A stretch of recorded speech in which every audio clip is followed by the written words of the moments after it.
Meeting is going to be recorded. I'm Bridget McGuire, the Chief Operating Officer for FA Solutions, and I'll be emceeing this event. I wanted to go ahead and thank everybody for joining, and give me 1 second to, there we go. Okay, so this is a joint meeting with FA Solutions and ECM sponsored. Both companies provide a wealth of services related to financial aid processing and support services, including staffing and student call center services. We offer flexible, innovative solutions to help schools and students become successful. Joining me today is a great list of fantastic individuals with a depth of experience. Let me go ahead and introduce our panelists. So first we have Aaron Lacey. Aaron has substantive experience in federal, state, and accrediting agency laws and standards that govern post-secondary institutions and regularly advises on issues involving students, faculty and staff, facilities, academics, governance, and operations. He also leads the firm's extremely active higher education transactional practice. He and his colleagues have experience negotiating, documenting, and implementing merger, asset acquisitions, stock acquisitions, joint ventures for both nonprofit and proprietary higher education clients. Aaron and his colleagues are valued for their deep understanding of the post-secondary regulatory framework, including requirements relating to federal financial aid programs, incentive compensation, distance education, the Clery Act, FERPA, and Title IX, among others. He most recently served as one of the 17 negotiators charged with overhauling the department's complex and controversial borrower defense rule. We also have Rachel Gordon, the Chief Operating Officer of Educational Compliance Management. Rachel is a highly experienced enrollment management and financial aid professional with extensive experience in the creation of financial aid process flows, full cycle accreditation, implementation of automated systems, staff training and development, along with policy and procedures reviews and creations. She is highly regarded for her customer service-driven approach, as well as her ability to create innovative solutions utilizing both technology and human experience. And finally, we have Christopher Murray.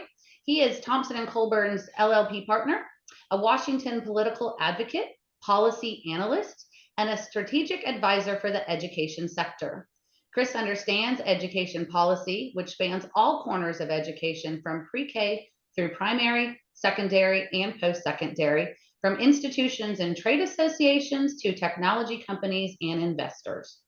Drawing on his intuitive understanding of the political dynamics, Chris proactively spots opportunities so that his clients can work collaboratively with policymakers and stakeholders to support their growth. Conversely, when an agency takes an adverse action, he helps shape the strategies that ultimately lead to a favorable conclusion. So excited to have these esteemed panelists as a part of today's presentation. We're going to cover several topics, but we will have questions and answers at the end. We're going to go over the election overview, legislative insight, regulatory focus, higher education policies, institutional preparedness, legislative proposals, and compliance and oversights. If you have any questions along the way, you're welcome to post them into the Q&A section of the Zoom menu, and we'll get to those at the end of the presentation. Let's dive on in. So let's do a rundown of the election results, specifically as it relates to education. Chris, could you talk about, starting with the Senate, who will the key leaders be for the chamber, for the Health Committee, and for the Labor HHS Education Appropriateness Subcommittee, and any sense on what their higher education priorities of the chairs may be? Thank you, Bridget. Appreciate you emceeing, and it's always an honor to be invited. Aaron and I are certainly very happy to be here. I think the hardest part is always reading the bio, so I think it's smooth sailing from here. So speaking about the Senate and the election results. So before I get into too much detail here, I'm going to make a quick point that's not often understood outside of Washington. I will not belabor this point. There are two types of bills that go through Congress. One are called authorizations, and the other are called appropriations. So authorizations are laws like the Higher Education Act. They create, define, or edit programs, and they provide guardrails for agency implementation. Appropriations are different. So that's a very important Title I power. That is the power of the purse that Congress exercises to determine how much money should go into each of those authorized programs, and Congress has to make that determination every single year. So the Senate. So the Senate will be led next year by new Majority Leader John Thune of South Dakota. He won a competitive leadership race over Senator Cornyn of Texas and Senator Scott of Florida, and they were vying to replace longtime Senate Leader McConnell. So Thune is new to the job. He's been in Senate leadership for some time, but he's got quite big shoes to fill. On the Senate Health, Education, Labor, and Pensions Committee, so that is the authorizing committee in the Senate. That's why I wanted to make the distinction between authorizing and appropriations up front. The incoming chair will be Senator Bill Cassidy of Louisiana, and the ranking member will be Bernie Sanders of Vermont. That is the committee that authorizes bills like the Higher Education Act, but lots of other bills in the H, L, and P categories. On the Senate side, the larger Senate committee will be led by Susan Collins of Maine and Patty Murray of Washington. And then the Labor HHS Education Subcommittee is the one that this community will likely care about the most. And that will be led by Senator Moore Capito of West Virginia, and the ranking member or lead Democrat there will be Tammy Baldwin of Wisconsin. In terms of priorities, you know, I don't want to sound rude to any of you who are big Bernie Sanders fans, but Senator Sanders has never had much of a legislative record during his time in Congress. I think that's a fairly nonpartisan statement that even the most progressive Democrats would agree with. He hasn't passed a lot of laws and hasn't been particularly interested in the legislative process. He was chair of the Health Committee for 2 years. Not much happened during that time, especially when it comes to education legislation. So we do have a new order over there with Senator Cassidy taking the gavel, and he has said already, and has said for some time, that he wants as chair to put the E back in the Health Committee and wants to get to work on education legislation. On the appropriation side, I think Senator Collins is going to have a very, very tall task. I think a lot of roads are going to be leading to her desk over the next 2 years. Leading the Appropriations Committee in the Senate is going to be complex for her.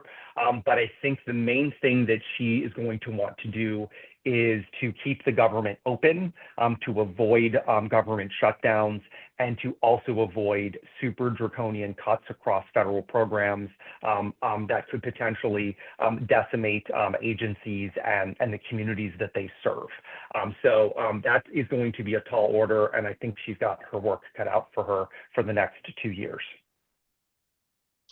Perfect. I appreciate that insight. I know got about 150 people on this webinar, so I'm sure the insight that you're providing is definitely something of value as we approach the new year and figure out what's going on. Right. And now if we move on to the House, who is expected to lead the Ed Workforce Committee and the Labor HHS Education Appropriations Subcommittee? And can you guess what the priorities of those committee chairs might be? Yeah, so one thing I think it's important to note, I think the media is particularly bad at conveying results of elections because they like to make every election into a horse race, and they like to then make every result of an election a wave. This was not a wave election. President-elect Trump won the popular vote by 1.5%. He didn't win some, Reagan-like 49 states. The Senate picked up a couple Republican seats, but again, we've seen wave years where, that turns into 10 or 15 seats in a cycle. It was just a handful of seats in a cycle that was already good for Republicans. And in the House, the Democrats actually picked up 1 seat. I actually should say they netted 1 seat. So the the Democrats converted 9 seats and the Republicans converted 8. So they netted out 1, and they're just 1 seat closer in a very, very close majority. So I just think sometimes the media doesn't allow us to really process what has happened. We have very, very, very tightly divided governments, and this is not a comprehensive mandate with 70 votes in the Senate, for example, where everything the Republicans could possibly want to do will happen. So as we've all seen over the last couple of years, the House Republican Conference has been very difficult to govern. That was most acute when we saw the battle over the replacement of Speaker McCarthy with Speaker Johnson. It does feel like that rancor has settled down, and Johnson needs that to settle down. House Republicans need that to settle down because they already had, I know we use the word historic and unprecedented a lot, a historically small majority, and that is now going to be one smaller than it currently is. In terms of the overall leadership, you have Johnson remaining as Speaker, Scalise from Louisiana remaining as Republican leader, Emmer from Minnesota, Republican whip, and then Elise Stefanik is leaving to go to the UN, and she's been replaced by Lisa McClain, a member of the Ed Workforce Committee, as the chair of the Republican conference. On the Ed Workforce Committee in particular, this is the authorizing committee in the House. The Ed Workforce Committee, we just found out a few days ago, there was a competitive race between Tim Walberg, a longtime committee member from Michigan, and Burgess Owens, a newer, although not unfamiliar face at the committee. They ran to replace Virginia Fox, who was term limited out of her role, so she was not able to continue running that committee. Tim Walberg won. He had more seniority. I think Walberg and Owens had similar agendas, slightly different approaches to the media, but I don't think there's a ton of daylight between the two of them on policy. Over on the Appropriations Committee, Tom Cole from Oklahoma is going to remain as chair with Rosa DeLauro of Connecticut as the ranking member. And then Robert Adderholt of Alabama will remain the chair of the House Labor HHS Education Appropriations Subcommittee, and DeLauro also serves as a ranking member of that subcommittee. To stick on appropriations for 1 second, I mentioned that Susan Collins has a tough couple years ahead. Well, Tom Cole is an interesting guy. He's very, very well liked by Republicans and Democrats alike. He has a very, very good working and personal relationship with his Democratic counterpart, Rosa DeLauro. But he really has a lot of work to do because there are many, many members of this Congress that want massive cuts across government. So, for example, the Labor HHS education bill for last year, the original proposal from House Republicans was a 30% cut for that bill. So that really would have been catastrophic to programs at agencies like the Department of Ed, because negative 2% in one of these programs can be very difficult to handle. Negative 30% would be really, really bad. I think Cole is going to face a lot of empowered and emboldened Republicans within his caucus that are going to want to get cuts at that level. What I have my eyes on is whether Cole in the House and Collins in the Senate play some sort of version of good cop, bad cop, where Cole is the good cop and allows the bills to get through the House that have massive cuts. And then Collins is the bad cop, making sure that the government stays open and the cuts aren't too bad. And then at the end, it winds up being not uncontroversial, but not nearly as bad as it could have been. That's kind of the way I see things going. But of course, anything can change. So for Cole, I think he also will want to keep the government open, but I also think he wants to make sure that his caucus gets heard and they get their bills cleared out of subcommittee, committee, and passed on the House floor. On the House Ed Workforce Committee, I think a lot of the work that Walberg, as the new chair, is going to do is going to be focused on supporting the administration and their priorities. Wahlberg does seem quite interested in doing legislating, and he wants to have a very, very active calendar on the committee. So it will be a busy 2 years ahead on the Ed Workforce Committee. So lots happening next year in the U.S. House. Definitely sounds like a lot. So we'll have to keep our eye on it and see where we wind up. Moving on to the Trump administration. So President-elect announced that Linda McMahon as his pick for education secretary. How do you think she will approach her work at the department? And what type of team do you think she'll build?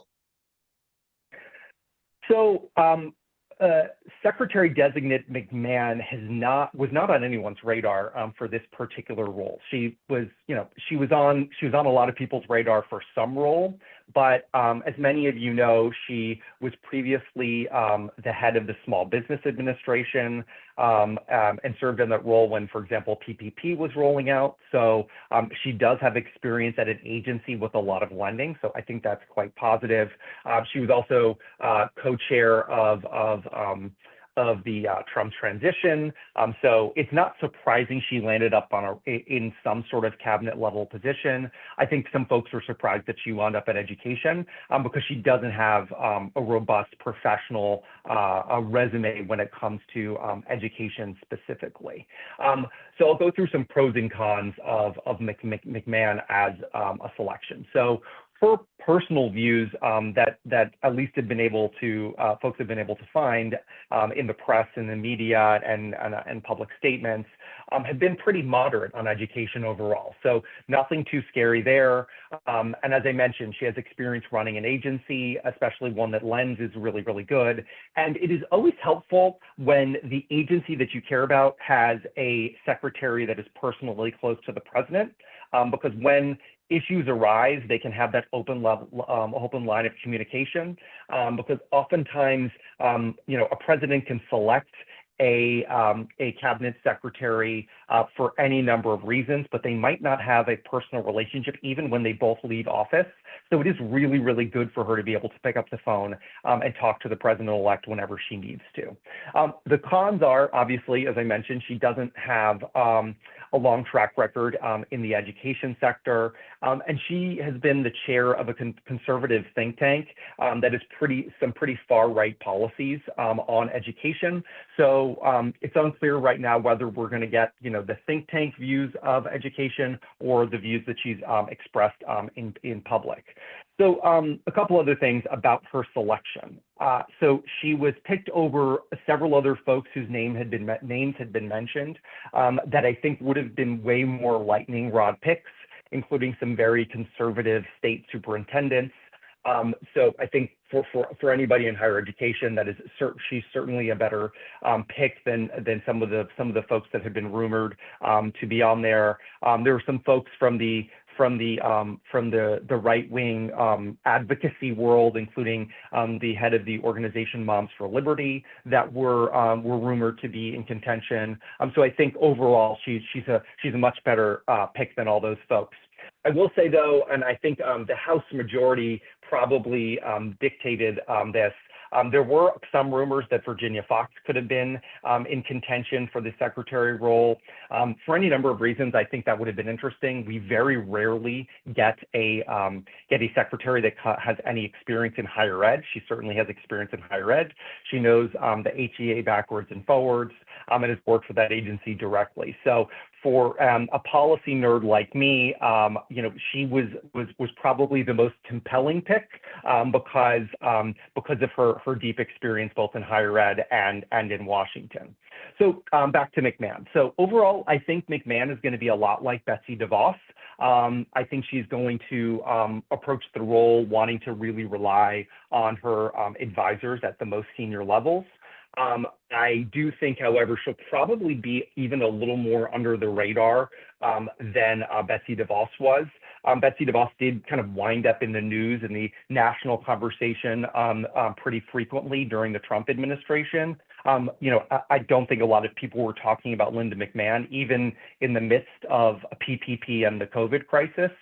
So I think she will probably be a little more under the radar than DeVos was. But I think her overall approach in terms of personnel and policy is probably going to be pretty similar. Right now we're in the transition, silly season, whatever you want to call it, but a lot of folks are jockeying for senior roles at the agency, looking for to be nominated to all of those roles, get through the process and get confirmed. The good thing is, Aaron and I have heard many names of folks that are being floated or have met with those people, and there are good people involved. These are people who are serious, who have lots of experience in education, and I think and hope will do a good job at senior levels at the Department of Ed. The one note that I would have, and Aaron and I talk about this a lot, we really like people with some sort of institutional experience at the agency. I've spent most or nearly all of my career in Washington. People like me are maybe not the most helpful to have at senior levels of the agency. What I would like to see is someone who is, not just run a P&L, and that is an ideal thing to be able to have experience in, but having to run a P&L at an institution to understand the various stakeholders that institutional leaders must navigate. We don't see a lot of folks with institutional experience, especially leadership experience, over at the agency, and that is my one big hope, that we get folks with that institutional experience at the senior levels at the Department of Ed this go around. I think that would be very helpful. And kind of ties into the next question that's going around with all the people that do work in leadership in higher ed administration. But will the Trump administration dismantle the Department of Education? And if we were to take this action, how would that impact the federal financial aid programs? Aaron, any thoughts on that? Yeah, I think all of those of us who follow this have been talking a lot about this question. For my part, I've really not chatted with anyone inside the Beltway or outside who was serious about this question, who really thought that this might happen. So, I don't believe the Department of Education is likely to be completely dismantled at this point. I know that idea has been out there for a very long time. I've seen, some folks suggest it's been around since the Department of Ed was created. I think there are 2 or 3 reasons for this. I mean, one is it would be a really complicated process, right? Just to execute. And so the question is the will really there? I think that this administration has a lot of different things that they're interested in. I do not sense that dismantling the Department of Education is, at the top of the list. And so when you're talking about where you're going to put your political energy and your resources, is it really going to be around dismantling this agency? That seems unlikely to me. Also, I think it's risky in the sense that, I don't think the Republicans want to do something that could potentially turn disastrous, and dismantling the Department of Education, trying to move programs that have already experienced a great deal of challenge, right? I mean, you talk about FAFSA, you talk about the delays at the department, the EAP migration has gone so poorly. I mean, there are lots and lots of problems at the agency right now, particularly on the post-secondary side of the house. And if you start moving those, pieces into other agencies, it's going to be hard to do that in a way that's not going to at least be perceived as causing even more problems, even if it's not, right? I mean, it would really be a challenge, and that creates potential downside for the incoming administration, because then it looks like they've fumbled and screwed the whole thing up, and the FAFSA's worse and the EAP's worse, et cetera, and people might blame them for all of that. So I don't think there's really the political will to make the change. I also think there's real risk if they make that change. They may get blamed for all of the problems that really are already occurring and might continue to occur. That having been said, I do think there is a great interest in what I think the incoming administration would describe as right-sizing the agency. I think there's a strong sense that the agency is very large, and that it has taken on many roles and responsibilities, a great number of which are the product of the regulations we've seen put in place over the last 3 years, right? It's contemplating all these new giant frameworks like gainful employment, and yet another bar defense framework, and, increased financial responsibility reporting. And you got to have hands on deck to administer all of these programs that I think to a lot of us just continue to feel like they are further and further away from financial aid and the processing of financial aid. Meanwhile, the agency, I think many of us who work with institutions or at institutions would agree over the last 2 to 3 years has failed at several core functions, right? And so I think the incoming administration's looking at that and saying, first of all, we need to get rid of all these responsibilities we don't think really should be at the department. And then we need to make sure that our personnel are of a size and composition that is appropriate to the task at hand, which is to carry out those core responsibilities. So I do think there will be real shakeup at the department, particularly in the Office of Civil Rights. Although sort of cutting the other way, and I don't want to get too out ahead because I know we've got some more discussion around this, but there are this administration clearly has real interest in sort of the culture war side of things, and all these First Amendment and free speech on campus, these types of issues that would likely be enforced through OCR. So it'll be interesting to see exactly what they do with that piece of the agency. There's not a lot left at FSA to winnow down. I think folks on the line probably know that they are already largely skeleton crews, and that whether that's in case teams around the country or in DC. But I still think this administration will be looking at ways to reduce the size of the department and right size both its personnel and its responsibilities. I like the sound of that. Rachel, anything additional you wanted to add? No, I agree with everything that Aaron stated. And I think a lot of times when we see this in the media, we're missing the point that they're not only speaking about higher ed, it's also lower ed that's covered in the Department of Education. It's student loans, it's everything that's all encompassing. So when they're talking about the Department of Education and we're talking about right sizing, there are so many different elements within the Department of Education that are going to be covered. It's not specifically just those within our sector that we're focused on. So we need to take a look at this from the broader view of what's actually going to occur. And I also believe that it would be really complex for them to get rid of the Department of Ed. I don't see that happening. Of course, it's a headline that we're all seeing, but I don't believe that's going to happen within the next administration. Well, and when I hear right sizing, I think most of the school staff that are on today's call think that they never have enough staff to get all the different regulations completed, especially in light of what we talked about, the FAFSA simplification implementation that didn't go as smooth as maybe everybody would have hoped. So it's good to hear that there could be light at the end of it. Let's move forward and talk a little bit about the Biden administration. I mean, they had a historically aggressive higher education regulatory agenda. Aaron, do you expect the incoming Trump administration to focus solely on deregulation?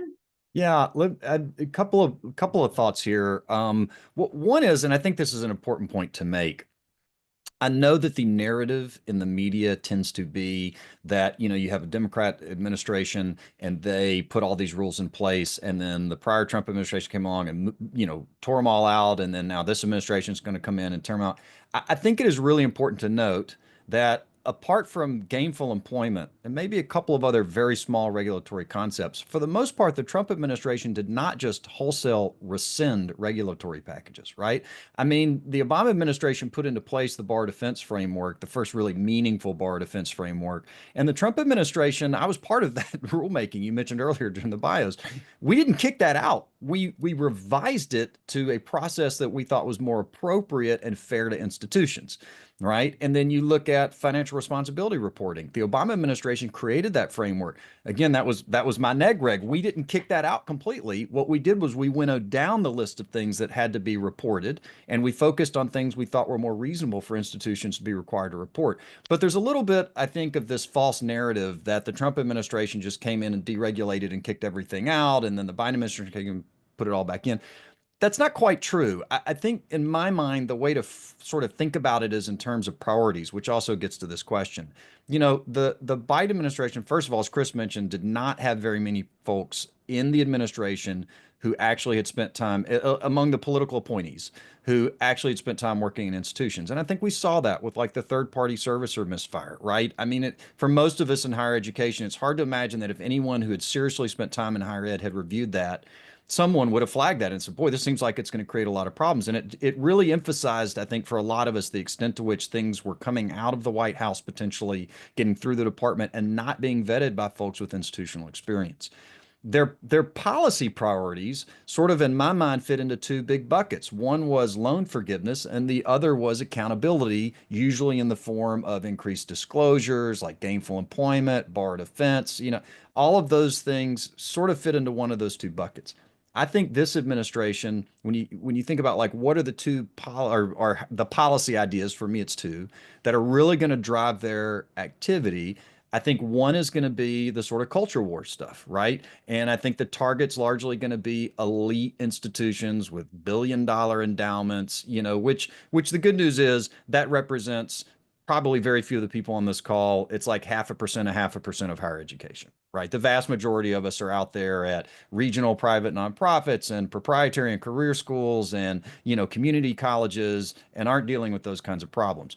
But it's politically interesting. It's something that's a focus for this administration. I think they will dedicate resources to some of those ideas.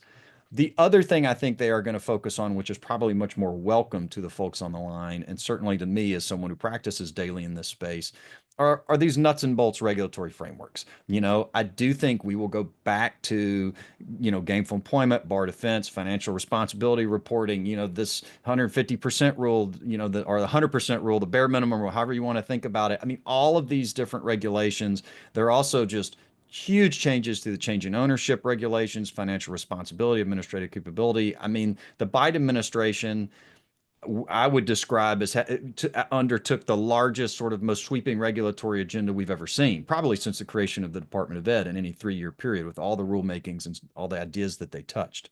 I think that this administration is going to allocate resources to revisit much of that rulemaking. And where appropriate, I think there will be things that they rescind, like gainful employment. I think in other contexts, they may once again try to revise some of those. Congress could get involved, we'll see, but setting Congress aside for a minute, if it's just the agency, I think the other thing that they're going to do is think a lot about policies that are sub-regulatory, right? So, I'm not talking about things that are in regulation. I'm talking about things like the EAP. Many of you are dealing with all this consternation around the EAP. We are too, where the department is asking for all this additional data, whether it's ownership levels or personal email addresses for directors of boards.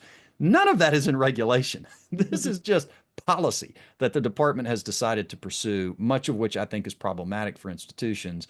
So my hope is that not only will we see rulemaking, but we'll also see an effort by the incoming administration to be thoughtful about some of these policy changes over the last 2 or 3 years that really are not workable or create a great deal of headache for institutions of higher education without creating much benefit for the department or taxpayers, and be willing to rethink some of that. And all of that will flow from the fact that the folks at the department, as compared to the outgoing administration, I think the incoming administration will see more people who've actually been at institutions and know what it's like to go through these EAPs and know what it's like to deal with the FAFSA and, deal with students making claims at the financial aid office and elsewhere. I'll take a breath. I would love to see that. I think it would definitely help. Being that I did an EAP this morning and it was, explaining why the addresses need to be on there is always a challenge. Well, let's move on. And at a high level, how do you expect the Trump administration will handle issues like gainful employment, bar defense repayment, financial responsibility? And we've touched on it a little bit, but anything more to add about that, or any court cases that are kind of related to it that are challenging it? Yeah, for certain. So, and these are related, right? These questions go together. Just ticking off this list specifically, and it's important, that some of these, the relationship between the regulatory frameworks and statute are different. And so that's going to impact how the department is able to move forward. So for example, I think most of us would agree there really is no statutory language. There's certainly never been any direction from Congress that the department go and create something akin to what we've seen and what we call the gainful employment or financial value transparency regulation. At no point did Congress say do that. In fact, the language that the department under the Democrats has sort of teed off on has been in the Higher Education Act since '65 and predated that legislation and was in some GI Bill legislation. So there was never a directive to go create that. Right. And I think there also the prior administration, the prior Trump administration articulated a lot of reasons why at least this idea of gainful employment is not ready for prime time, because the data has lots of problems. The way that this thing is implemented has lots of problems. Right. So I think it is likely to be rescinded. It was rescinded by the Trump administration the first time around. I think it is likely to be rescinded again. But that has to go through a rulemaking. What's interesting is there's already litigation out there in the North District of Texas that is challenging the gainful employment regulation. They did not get a preliminary injunction in that particular litigation. But there's a pretty strong sense that even if the regulation is not struck down by the district court, that the Fifth Circuit Court of Appeals would likely strike it down. There's a lot of positivity, I think, around that outcome. So what will be interesting here is to see, and we talked a lot with our litigators about how the department decides to play this. You know, they may decide to seek some sort of decision by cooperating with the court, and in other words, sort of permit the court to allow the plaintiffs to succeed, if that makes sense. So you can, you know, if a defendant no longer really wants to defend a case, you can go to the court and to the opposing party and try to get some sort of decision out of the court. And they could do that. I think that's likely some sort of cooperation. I still think they will want to initiate a rulemaking to actually take the regulation off the books as well. Bar defense is different. Now, there is also litigation out there challenging the Biden administration's bar defense rule. A preliminary injunction was issued in that litigation, which means the court found, among other things, that they think that the plaintiffs, which is the schools challenging the regulation, are likely to succeed on the merits. So an injunction's a pretty extraordinary remedy by the court. It means, in other words, we think the schools are likely to succeed when this thing actually plays out in regulation. Here again, the department could decide to sort of roll over the new administration and allow the court to enter some sort of judgment that strikes the current version. But I want to make a couple of points. First of all, there are 3 other versions of the bar defense regulation that are already on the books. So striking down the Biden administration's version of this rule does not get rid of the bar defense regulation. It just means that the processing and management of bar defense claims proceeds under the existing law, which in large part includes Obama era law, right? The other thing is Congress actually did direct the department to create something akin to a bar defense rule. Now, whether that really looks like what we've seen out of any of these administrations, that's an open question. The Congress, you know, the language in statute is just a paragraph, right? So there's a lot of room for interpretation. And under Loper-Bright, which some folks are familiar with, agencies going forward are going to have to be careful about just how much they do interpret statutory direction.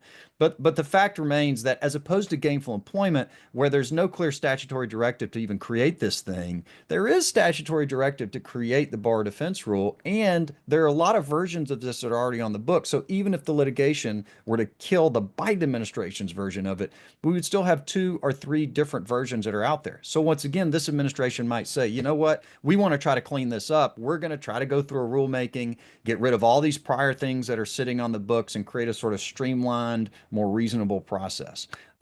Similarly with financial responsibility, there really isn't any litigation out there challenging, I'll say, sort of financial responsibility in general. The department, as opposed to bar defense and gainful employment, which were sort of are easy to wrap the brain around. You can sort of say, here's the rulemaking, and here's where the whole rule exists.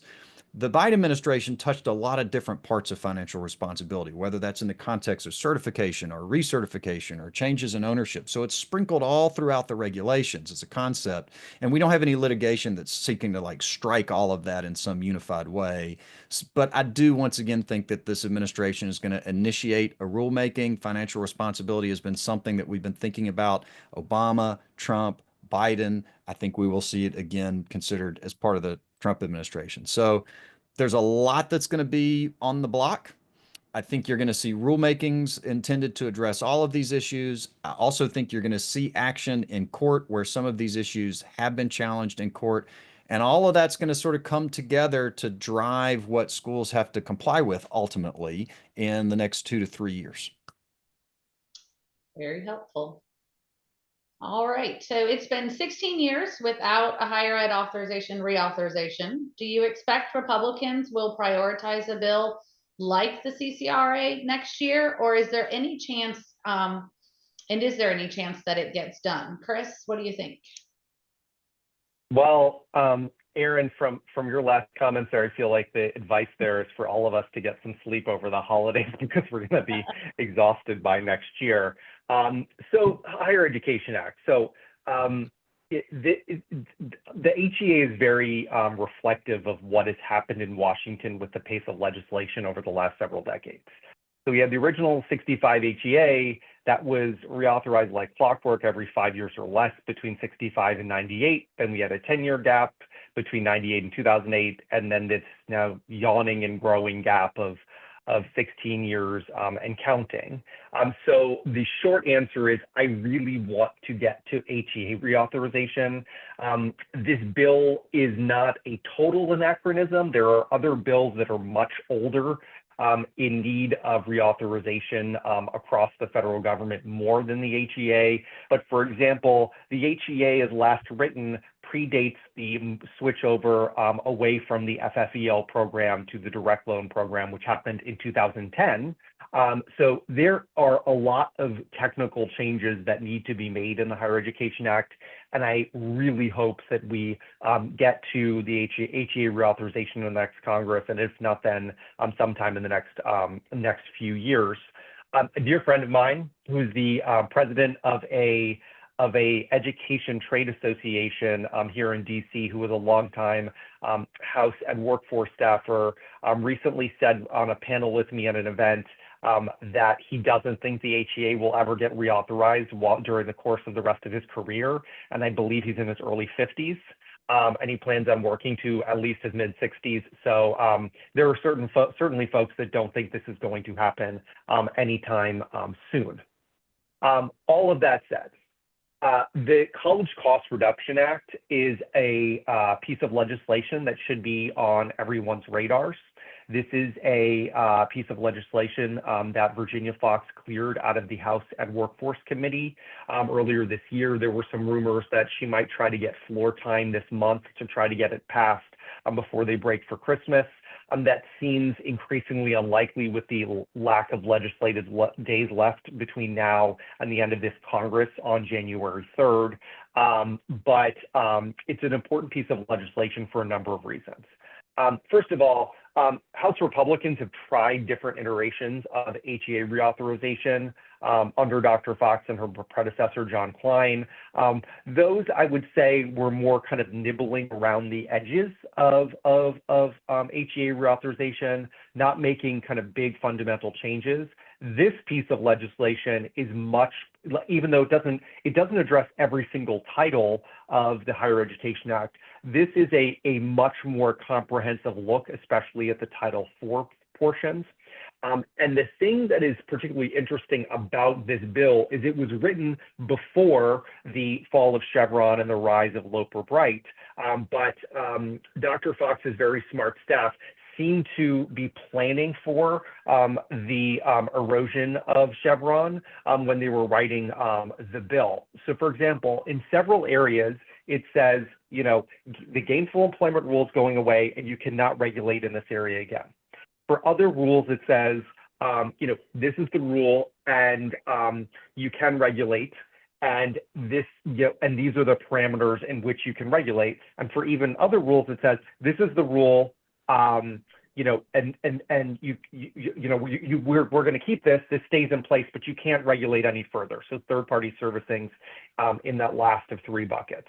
I think defining what the department's guardrails are on and the extent to which that they can regulate would be quite helpful for all of us in higher ed to really understand, you know, where we're all going, but also not to suffer as much regulatory whiplash. Now, this bill is not perfect for institutions. There are some changes to programs that some financial aid offices might not like, but overall, it's an important bill that does make some pretty substantial changes to the overall framework of the HEA, and it's really the first time we've seen something like that since 2008. The other thing that's worth mentioning for these bills is these draft reauthorizations really don't die. They just get put in someone's drawer until the political will comes back to get a reauthorization done.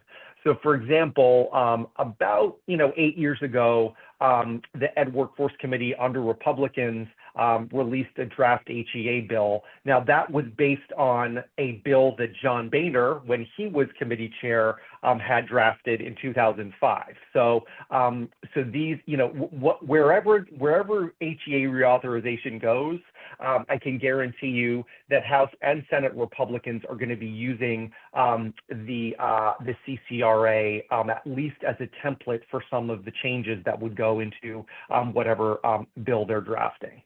The last thing I'll say here, and this is a reference back to something I said before, and I really don't mean to pick on Senator Sanders too much, but I do think there's something here about that I would classify as WWBD, what will Bernie do? Because I think you've got interest for Tim Walberg on the House side, you have interest by Bill Cassidy on the Senate side, but the Senate does have to work in a more bipartisan way. And I just don't know if Bernie Sanders is going to want to engage and be a dance partner with Bill Cassidy on HEA reauthorization. If this was someone like Patty Murray, who was the lead Democrat on that committee previously, I think we probably would have stood a better shot. The rumor in my world was that former chair Lamar Alexander and Patty Murray had a deal in principle for an HEA reauthorization, and they were about 80% of the way there, and had a markup planned for late March 2020. That was in the works in late February and early March of 2020 before COVID changed all of our world. So that is truly Lucy in the football. I would love to see a draft of that piece of legislation. That is really the one that got away. But back to my WWBD, I think a lot of whether this bill moves through all of Congress over the next 2 years will turn on what Senator Sanders decides to do. I'm writing that down. WWB, what would Bernie do? I like that. All right, Aaron, on another topic, what are your thoughts on the path forward for the student loan repayment options forgiveness? You touched a little bit when we were doing borrower defense, but can you share some more, please?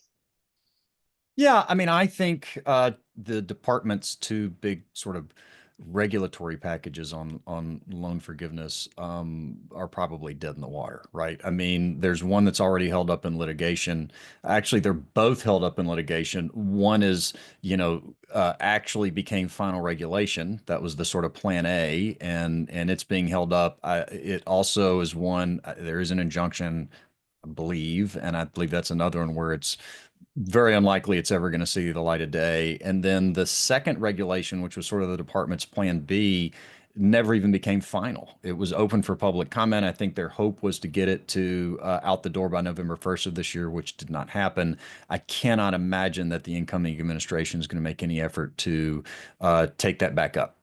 So my expectation is that both of those regulatory packages, the latter will never become final regulation. The former, I think, much like bar defense, gainful employment, these others that are in litigation, I think the department, the incoming administration, not to repeat too much here, but the incoming administration's got two things I think they're going to do. The first is they're going to think about how do we want to manage this litigation. We're happy to kill this regulation. We are the defendant right now as the department, right?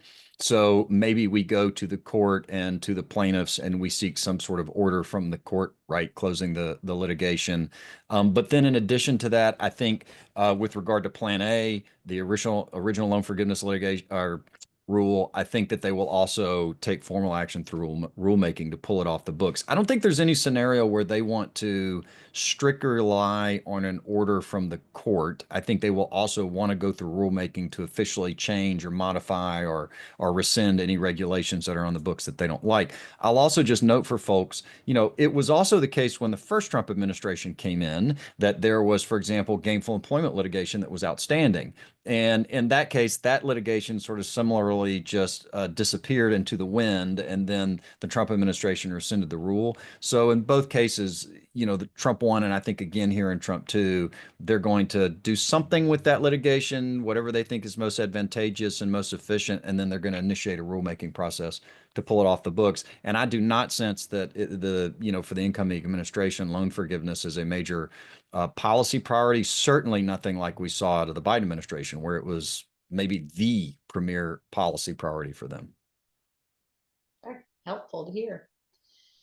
Aaron, what do you see on the horizon for the changes in accreditation processes in higher education?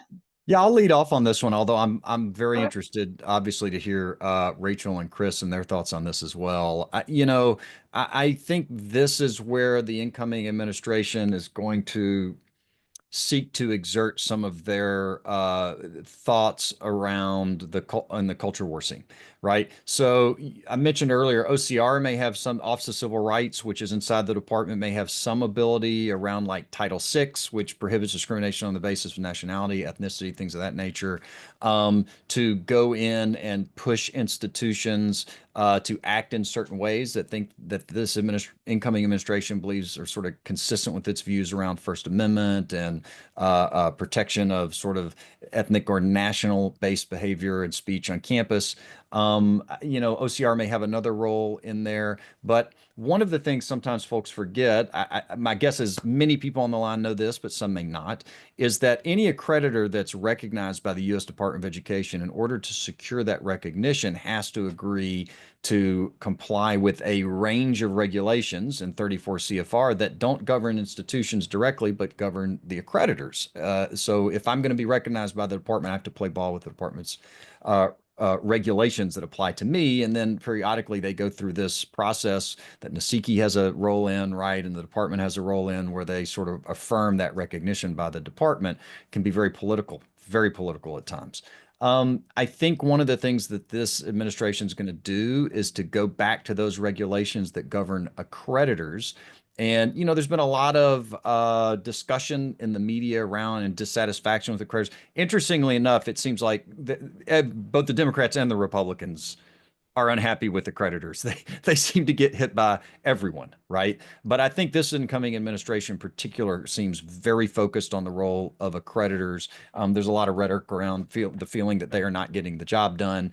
And I think that they're going to try to revise those regulations that govern accreditors and to use that lever to advance some of their sort of culture war priorities.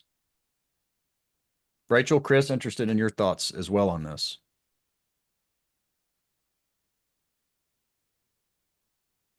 Go ahead, Rachel. No, I would concur with everything that Aaron said. I do believe that we're definitely going to see this as a focus of this administration, and it's going to be interesting to see how it plays into Title IV. What are going to be the requirements? What are they going to have as expectations of the different accreditation agencies? And I also think this is going to be an area where we're going to see some streamlining in the Department of Education, of them leaning harder on the accreditation agencies for enforcement of items. Yeah. The only thing I would mention there, in addition, is there has been some activity in Congress about perhaps giving states the ability to become accreditors. This has been pushed by Senator Mike Lee of Utah for many years. I struggle to think how that would actually work. I can see how states would potentially go before NASIKI and become accreditors, but it seems like a bureaucratic function that states might not want to have themselves. And could really make their lives even more difficult. So I haven't put a ton of weight into that to date, but if you got a conservative draft HEA reauthorization, anything could be on the table, including something like that proposal. Yeah.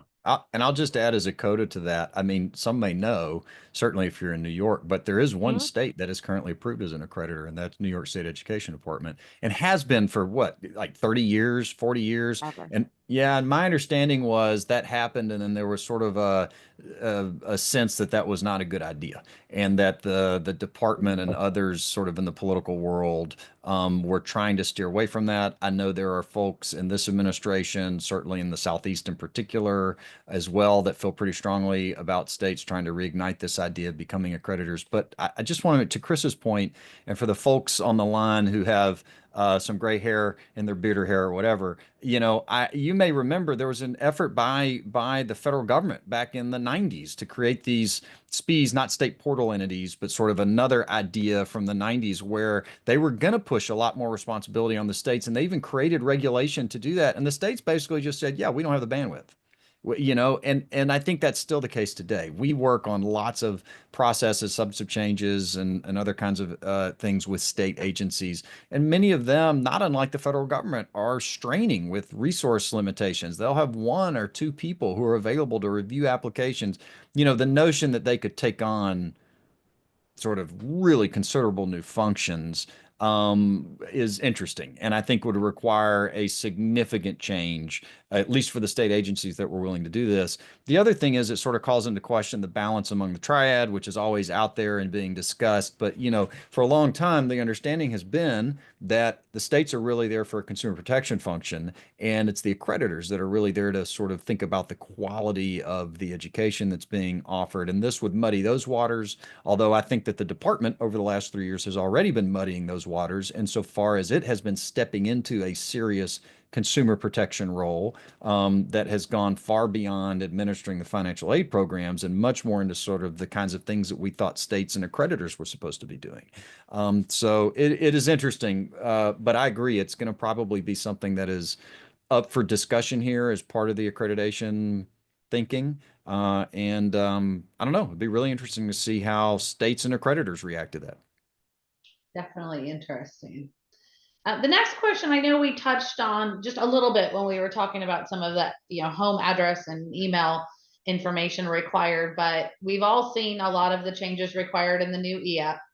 What should institutions be preparing for if they have any additional required information? Do we think there's going to be more added to it, or what we're seeing currently is where it's going to be at for a while now?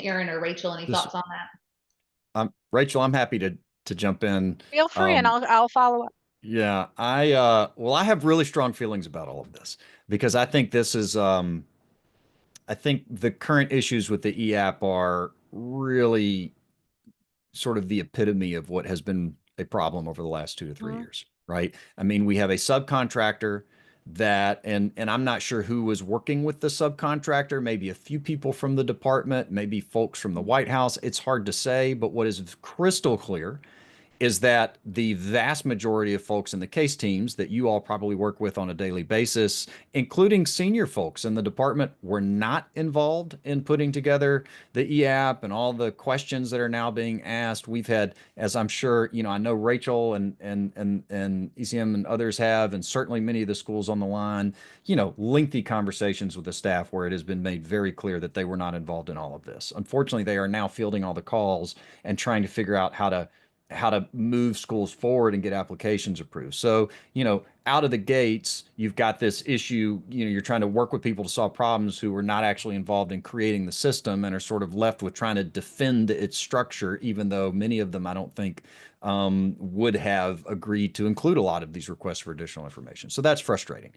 It is also extremely clear that much of the new data, by the way, I will just tell you as a lawyer type, I'm not your lawyer, but as a lawyer type, much of what's being requested, there's nothing in the law or regulation. The department has sort of some broad authority to request information about institutions. I will say the statutory and regulatory language says information about the institution. What's interesting here is the department is requesting a great deal of information about individuals and entities that are not the institution. And I think there is a question as to whether that is even within their statutory and regulatory authority. Certainly, there is no statute or regulation that specifically authorizes the department to request, personal email addresses from board members at institutions of higher education. I can assure you. And so, you've got multiple issues sort of going on right now. I mean, one is in some cases, the department is asking for information that schools don't have.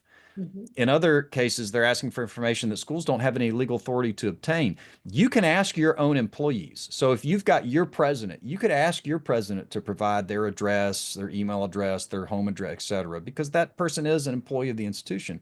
But when you're talking about a board member, those people are not employees of the institution. You don't have the legal authority as an institution to compel them to provide that information, much less information for the CFO or CEO of an ownership entity. So if you're a nonprofit that's, controlled by a hospital group, or if you are a for-profit entity and you've got, a company that owns 20%, 3 tiers of ownership up the line, the department is asking you to provide information not only for the CFO, CEO, and COO of that entity, but for their family members. Like they want to know about the investment decisions that their family members have made. An institution does not have the ability to compel those individuals to disclose that information. So we're working with a lot of schools that are having these conversations with the department. I think some are just kind of making things up. Some are doing the best they can, or just saying we don't know. Others are saying we don't have the ability to gather this information. Meanwhile, you've got the folks at the department who are just trying to clear applications so they can approve programs and additional location requests and things of that nature. I guess my couple of global thoughts for folks are these. First of all, if you don't have the ability to legally obtain information in a reliable and consistent way for a class of individuals, whether that be board members of the hospital or, the executive officers of an entity that is a shareholder or investor. you know, Again, I'm not your lawyer. You should consult counsel, but my advice would be you should tell the department that.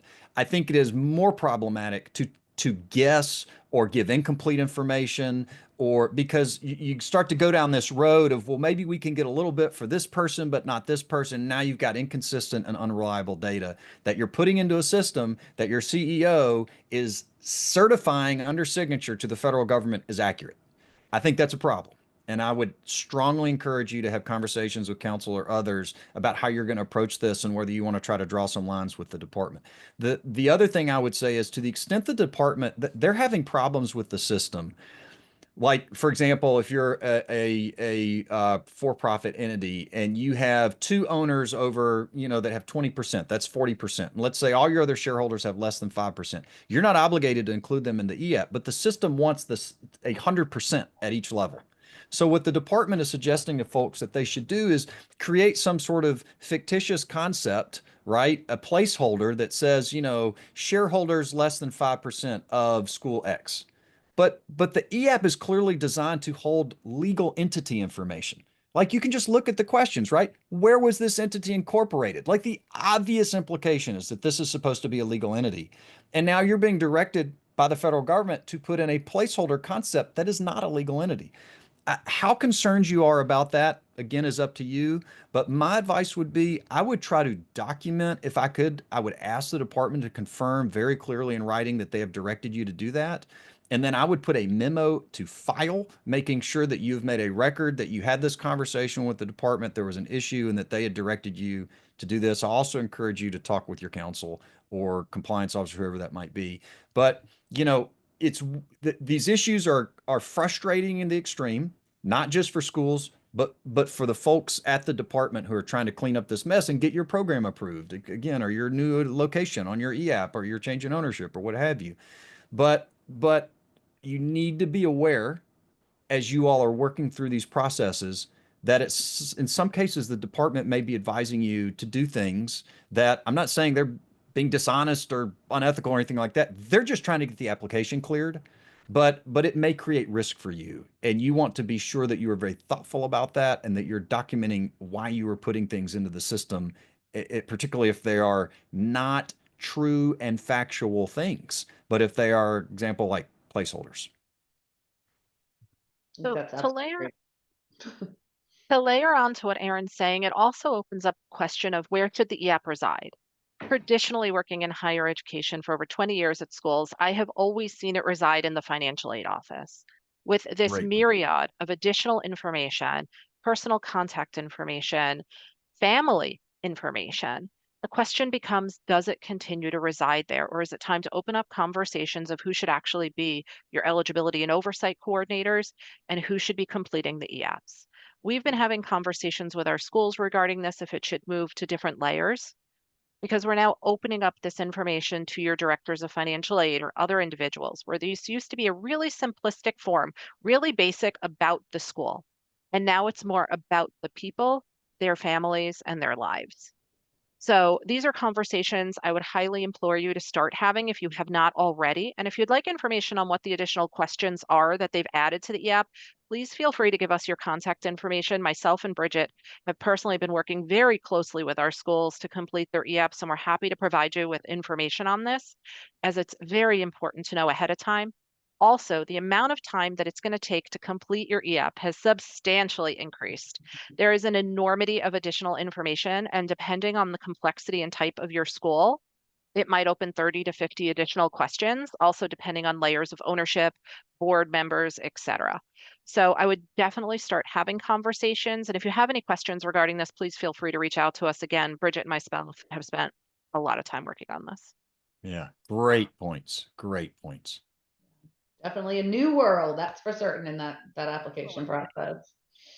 So, do you believe the Return to Education to Our States Act will pass? And I think that's open to Chris or Aaron. Please, Chris. So the the short answer is no. So this is a bill from introduced by Senator Rounds of South Dakota. Every single member of the Senate is a serious legislator that you have to take seriously. But Senator Rounds does not sit on any relevant committees. He does not have a particularly deep record in education policy. So this is really what you would call a messaging bill. What the bill does is it moves a lot of the financial aid programs over to the Department of Treasury, moves other programs over to HHS and DOJ, and then anything in the very short bill that isn't otherwise referenced just goes away. And this does dovetail back to the conversation about eliminating the Department of Ed, which is the purpose of this bill. A couple things there. So there's been talk for years about, hey, why don't we just move FSA over to the Department of Treasury? The funny thing about that conversation is, have any of those folks actually ever talked to the Treasury Department about taking FSA? Because I'm pretty sure that the Treasury folks do not want to take FSA, at least from the conversations I've had for nearly a decade. And so, I also think it's very important to keep in mind that Treasury in the multi-layer system of federal agencies is way more important than the Department of Ed. There is a reason why it's in a beautiful old, Greco-Roman looking building right next to the White House. And the Department of Ed is in a very ugly 1960s, 1970s box in the middle of lots of other 1960s, 1970s boxes. So this is a messaging bill more than anything else. And then finally, some of us have done thinking around, what would it actually take to eliminate the Department of Ed? It would be a much, much longer bill than something like this, because you would have to braid out what happens to all of the programs in ESEA and HEA, who has responsibility for them. So it would have to be a much, much longer bill if you were trying to accomplish this goal. Absolutely. And I know we've had a few people post questions, and we have just a few more predefined questions to go over. So again, if you have any questions you want us to answer when we're done, feel free to post them in the Q&A and we'll get to those. We just got a few more to go over, and then we'll dive into the guest questions. Should schools be following the Accountability and Student Loan Act of 2024? And if passed, what are the implications? Thoughts, Chris? So similar answer on this one, but on the other side of the aisle, I would not spend too much time on this particular piece of legislation. Just by way of context, I looked it up this morning. There were 23,616 bills introduced in this Congress. An infinitesimal number of those actually passed, and even the ones that passed, if you went through those line by line, I would bet that about 90% of those were things like naming post offices. So very, very little legislation gets passed these days. This is a bill that makes some significant changes to how cohort default rates are calculated. It was introduced by Representative Katie Porter of California. Porter ran unsuccessfully for Senate, so she's leaving the House and she will not be going to the Senate. It only has one co-sponsor, so this is not a bill that has significant traction. I would not put that much effort into understanding what this particular bill is. Bills like the Rounds bill and the Porter bill are useful in terms of understanding trends in education. So that's why people like me have jobs, and we for clients, for several of our clients, we have massive tracking documents that we send to them every week, just so that we can follow all of the changes and in proposed legislation, and that is interesting in terms of trends. But for this particular one, I would not put that much weight in this becoming law anytime soon. So one thing we don't have to really pay attention to. That's always best to take something off the list, right? Right, yeah. I've gotten this question quite a few times now. For schools with endowment, what are your thoughts on the Trump administration's perspectives? Yeah, this one is going to be really rough. So Aaron alluded to this previously. So the Tax Cut and Jobs Act, so those are the Trump tax cuts. Many of those provisions expire next year. So you expect that one of the major things we're going to be hearing about on the legislative front is the renewal or expansion of those tax cuts. And that will be accomplished using a process called budget reconciliation. You do not need to know anything about budget reconciliation besides the fact that it's insanely complex, and it only requires 50 votes to clear the Senate. That, it does make it easier for Republicans to get that across the finish line because they don't even need their full caucus in the Senate to get it done. The problem for institutions that are currently subject to an endowment tax is, as Aaron mentioned, there are not many of them. And there are a lot of priorities across the broad swath of institutions of higher ed. They're kind of in their own cul-de-sac, so to speak. And they in particular are the same institutions that have been under fire for a lot of other issues over the last several years.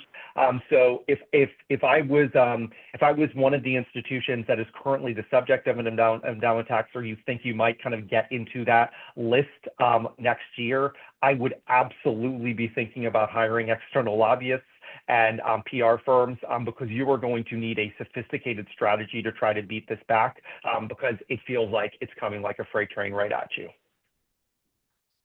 Very helpful to reiterate what I think they were all thinking. Right. Sorry. That's okay. No, it's good to have someone support, right, the decisions that they're making to get lobbyists or to get that support. So from your perspective, what offices in the school are responsible for compliance?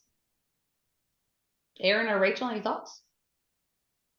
Well, I feel like Rachel talked about this earlier. Yeah, and also feel like it's a trick question. It's like we're supposed to say the compliance office or the financial aid office. So I'll try to take a slightly more sophisticated response. I mean, first of all, in very large institutions, public universities, for example, I mean, this question really has to be, it can be answered in a couple of different ways. Some larger institutions centralize compliance and have like an office that's largely in charge of compliance across the whole institution.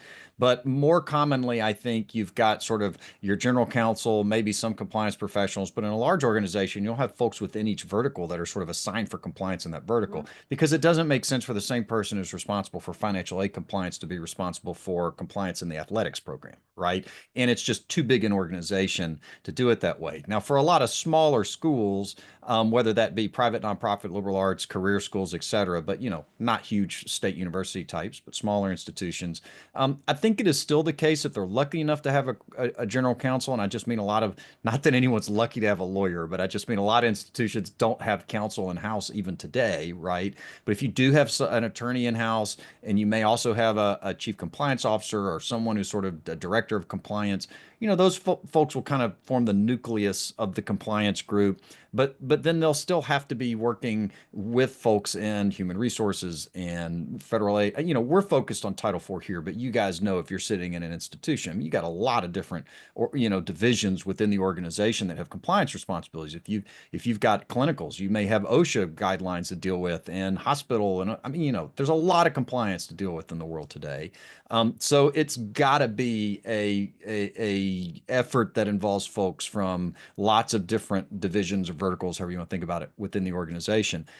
The point, if I may, Rachel, stealing or not stealing your thunder, but reiterating your thunder, point she made earlier, which I think is an excellent one and one that we have been trying to communicate to our clients over the last 2 or 3 years, and that is that the day that of the financial aid director being responsible for everything under Title IV is long gone. And I know my experience is usually most financial aid directors understand that and are working very hard to get the attention of other folks within the organization and to help them understand, that we need counsel, compliance, executive leadership involved, because we're talking about the Clery Act and bar defense and reporting lawsuits and financial issues. And, our CFO, all these folks have got to be at the table. I think that is changing. We are having, 10 years ago, it was rare that I would talk with the general counsel from a large institution of higher education, because there were just too many other things on their plate that took priority over Title IV. That has changed. More frequently, we are having general counsel reach out to us directly because they are understanding that as the department has, expanded its reach and the ideas and the obligations for institutions that it's trying to enforce, it has forced them to get involved, and the stakes are high, and they're understanding that too. So I think the answer is it's an institution-wide effort. I think there's a realization of that has been growing, but I will just say to our financial aid colleagues who are here on the line, please, you got to keep fighting the good fight. And I know it can be hard sometimes to get the attention of management, but they absolutely need to understand that they have got to be involved in order to comply with a lot of these things, because they just reach so far beyond the processing of financial aid. So I wish you good luck in continuing to try to engage them if your folks aren't engaging, and if they are, then you're doing the right thing, and I would keep them engaged. Agreed. And I think, I was going to say, Rachel, I think you had put together kind of a slide about everything financial aid touches, if you want to tie that in. Absolutely. So as we were thinking towards this question, we started discussing what offices does compliance touch, even when we're just thinking of it from a financial aid perspective, looking at consumer information, policies and procedures, required reporting. Just from that specific aspect, all of these offices would touch the compliance of financial aid in some aspect. It used to be, when we go back to 20 years ago, compliance really did reside a lot in the financial aid office. We no longer live in those years. It's now a time to start having those larger conversations of what's happening in these other offices and how they have an effect on our compliance, on our ability to disperse Title IV, on potential program reviews, reports, annual audits, consumer information, the information that's dispensed on our websites, all of it. It's not just housed in the financial aid office. It is a campus responsibility. Whether you're a small boutique institution or you're a large major university, this doesn't change. It is a requirement of every individual at that campus, how we speak with students, the information we dispense, what we put in writing, what we're sharing, the forms in which we're sharing, and the media in which we're using. All of that falls into compliance. Absolutely is. Everybody's involvement and everybody's game now. I know we have 5 questions so far. So wrapping up with our final question, and then we'll move to those, is, what are schools not talking about and following but should be? Anything we haven't touched on yet? I feel passionately about one. So today, Congress was revealing their latest continuing resolution. So this is a bill that avoids a government shutdown. They did not do this year's appropriations bill on time before October 1st. They punted it into December. They're not going to be able to finish by then. So they're punting it again into March. As part of this package, there has been some talk, and I do believe that we will see something called an anomaly. And that anomaly was from the request of the White House to allow the Department of Ed more flexibility to move money around, because apparently there are some critical shortages over at FSA. So there is a major issue of resource and capacity at the Department of Ed to serve institutions. And this is not just on the technical vendor side with struggles on the implementation of updates like on FAFSA and the EAP and all of the different portions of the student loan program.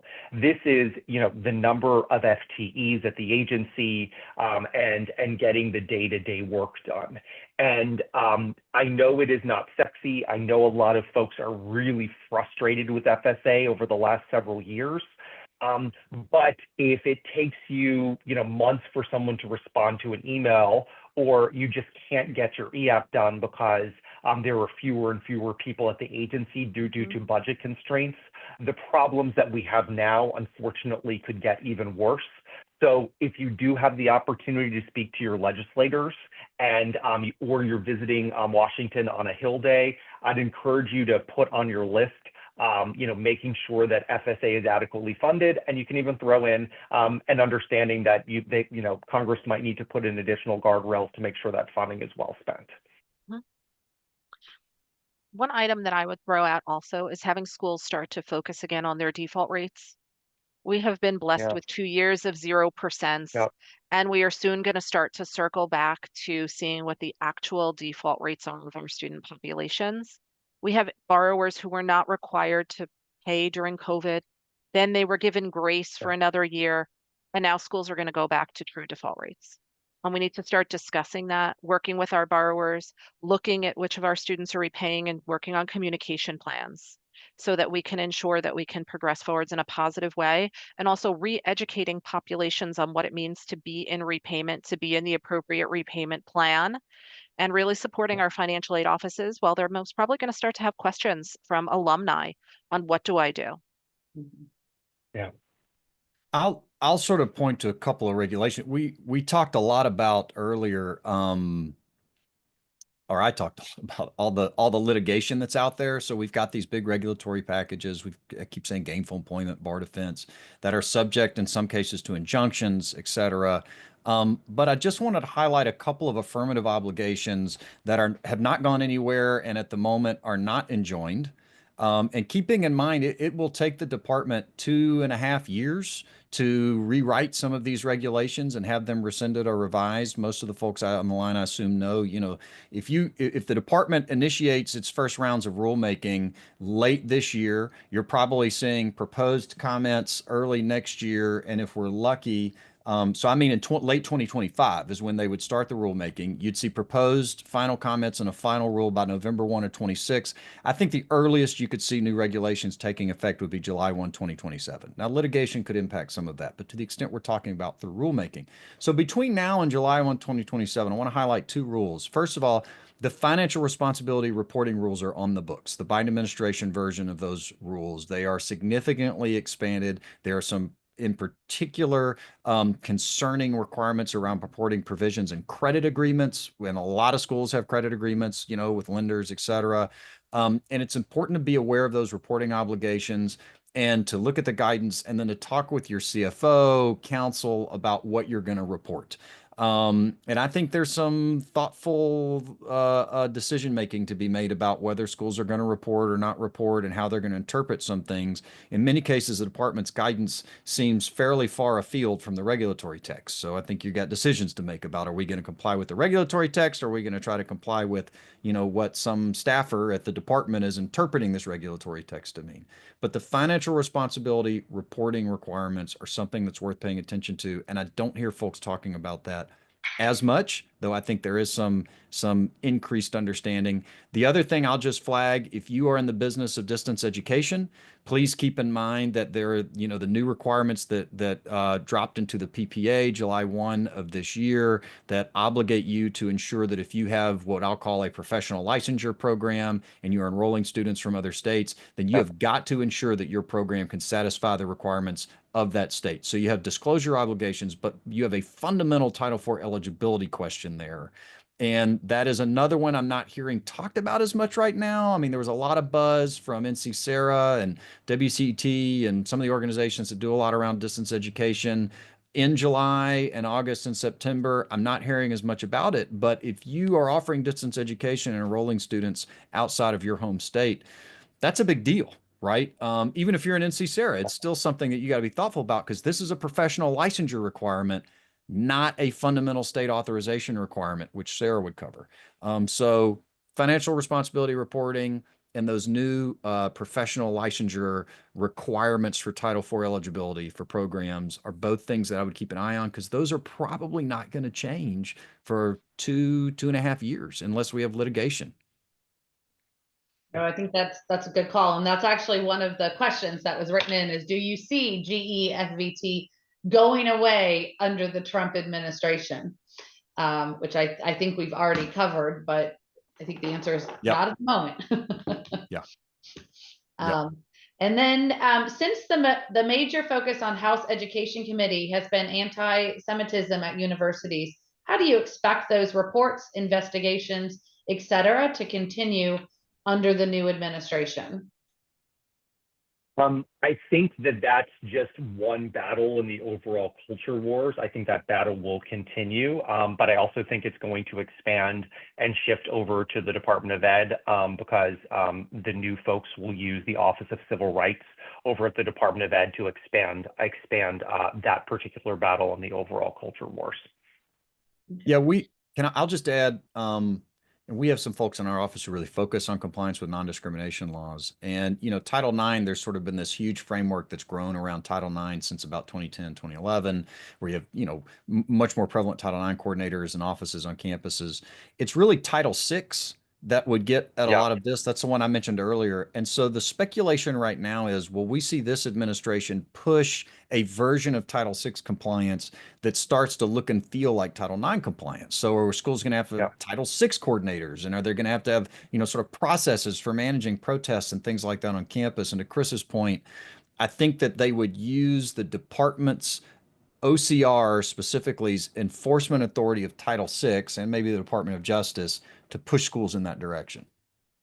Yeah. And we didn't touch on this at all. Has there been any work by Congress to offer Pell to short-term certificate programs geared towards the workforce? At one point, it was called the Workforce Pell Act. There sure has been. So there are two overall very bipartisan concepts that have been trying to make their way through Congress for several years. One is the College Transparency Act, the lead sponsor of which is Bill Cassidy of the Health Committee, and then also short-term Pell. There are a number of different short-term Pell bills. There is an agreement between Virginia Foxx and Bobby Scott on the House Ed Workforce Committee to get that done. I don't think they'll be done by the end of this particular Congress. So these are broad bipartisan proposals that lots of folks in Congress support. They've been looking for a legislative vehicle to get in there. I will tell you, though, something that Senator Murray said in a small group that I was in several years ago, many years ago at this point. She didn't like the idea of handling the easy stuff like College Transparency Act and short-term Pell. Not that it's super easy, but it's easy enough to get the level of bipartisan support that they have, because she thinks if you address those easy issues one by one, you never actually get to a full reauthorization and handle the hard stuff. I very much agree with her. Senator Murray is a tremendous legislator, and my fear is if we start to cleave off one or two of these things like short-term Pell, then that does make another HEA reauthorization even harder.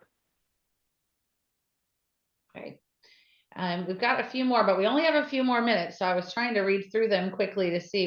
We touched on the distance learning regulations that are coming, but somebody has asked, will there be revision in the regulation concerning distance learning as far as synchronous learning versus asynchronous learning? And they're specifically asking about giving institutions can offer asynchronous learning and give credit, but a clock hour program must have the in-person synchronous learning piece of it. Is there any discussion on a change there? Yeah, I mean, my concern is that may not be much of a priority. I mean, we're really talking about probably cosmetology schools and massage therapy schools that care about that rule. And for folks who may not be as in the loop, the notion is, if for credit hour programs, you can offer asynchronous distance education. You still have to satisfy regular subject interaction, these other concepts. But as of July 1st, the prior administration essentially made it impossible for clock hour schools to offer asynchronous instruction via distance education. And, my expectation is, I know there will be a push. I think there will be people at the department who are listening, who come from institutions. So there's an opportunity to try to catch the department's ear on this. It's a, relative to higher education, it is a smaller priority, right? Because it is not an issue. It's just like, Chris was talking about the issues the elites are going to have with their billion-dollar endowments, and there's just a small number of schools that have that problem. Similarly, relative to 6,000 institutions of higher ed out there, it's a relatively small percentage that are trying to offer clock hour programming online in an asynchronous format. That being said, now is the time.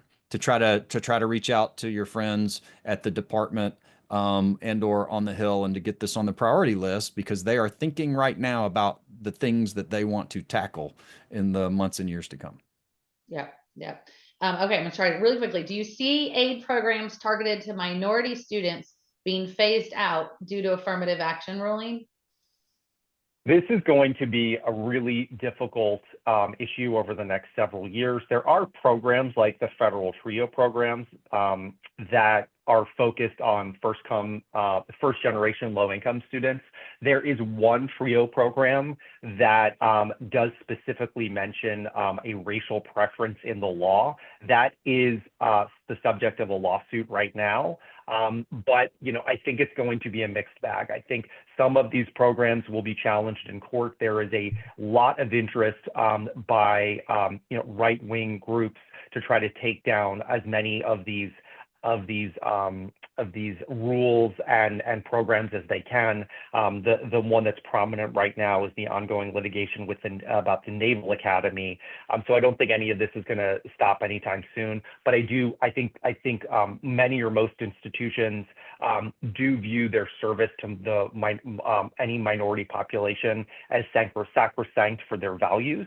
And so I think institutions are just going to keep on trying to find different ways to make sure that they're serving the neediest populations out there. Gotcha. All right. And then the education motion for summary judgment was filed for the 150% rule in November. What are your thoughts on the possible outcome?